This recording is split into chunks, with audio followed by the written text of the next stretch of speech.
Ni pediang semua bahaya pi syaka spoken tutorial halor ka conditional branching ha Scilab. Ban persyang ya kene ke jing hikai, play ya ka Scilab console window ha ka computer jong pi. Ngin ya kren syapang artali ki jat conditional constructs ha Scilab kita kilong ka if then else construct but ka select case conditional construct. Ka if statement ka ailat yangi ban execute ya ka kenhon jong ki statements lada ka kendon bala ai ka yadai. Tugan ai ya pi ka wei ka nuksa. N is equal to 42. If n is equal to 42, then disp u number uday 42 n jong ka if construct. Hangni is equal to uday u assignment operator uba assign 42 sya u variable n. But is equal to uday u equality operator uba check na kabenta ka jingarengkat hapadeng kalyang kamon bat kalyang kadiang ki operands. Hakani kabenta n but 42 but ka ay ka result ha boolean. Hangni ukoma hadin ulan beningkong uday optional. Kumjoru uden keyword uday optional. Ya u la banya bujeli da ukoma lani u carriage return. U end keyword upenkut ya ka if construct. Haba execute ya ka script ni yoi ya ka output kumni harum.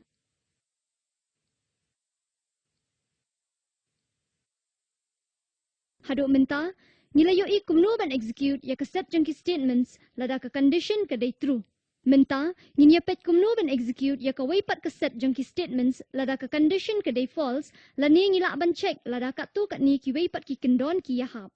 Ngila ban le ya ka ni da ka bapendan kam else lani else if keyword. Hang ni ka day kumno ngile ya ka. Hakani ka nuksa 54 la assign siya o variable n but check na ka benta ka kendon true da ka bapendan kam if but kendon false da ka bapendan kam else kumbala batay.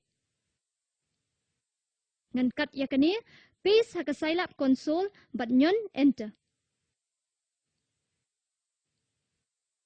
POE ya ka output. Lada POE kinuksa ki balapan i hajrong ki don habon teli ki lan. Laru bantho ya ka ha ka wei ka lan ringkat ki semicolons but commas bayaday.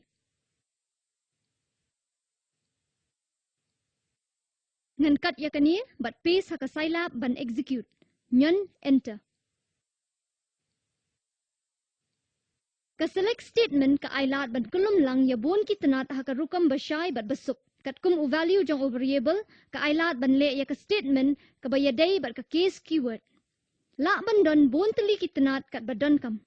Tungin persyang ringkat bat ka nuksa.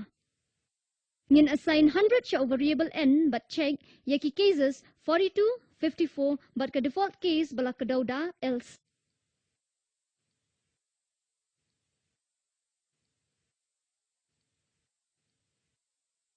Cut, paste, nyon, enter. Hangni ni yoi ya ka output. Da kani ngilapoy siya ka bakut jong kani ka spoken tutorial halor ka conditional branching da ka bapendan kam ya ka Scilab. Hakani ka jinghikay ngilapuli siya pang ka if, else statement but ka select statement. Dangdon shibun ki waypat ki function sa Scilab ki bangin sa yapet ha ki waypat ki spoken tutorials. Yapet ya ki Scilab links. Spoken tutorials ki day shibenta jong ka talk to a teacher project. Bala kershan da ka National Mission on Education lingba ka ICT. Kambon ki jingtip halor kani ka mission Kidan hakaling bala ay harum. Nga imeburin na shilong, nga penkot yakani. Kublay shibun.